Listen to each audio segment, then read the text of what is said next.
If you're dealing with the frustrating Easy Anti-Cheat error, you're in the right place. I'm going to walk you through a step-by-step process to get you back into the game. Let's dive in. The first thing you want to do is ensure that all your game files are in order. Head to your library, locate Fortnite. Click on the three dots and select Manage.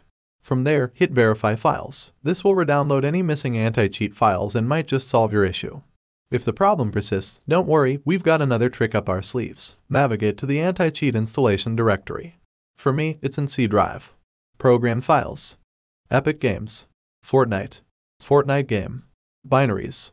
Win64. Easy Anti-Cheat.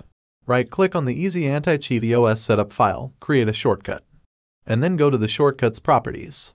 Here's where the magic happens. In the target field at the end, add install prod.fn, click Apply, and then OK. Double-click the shortcut, confirm yes.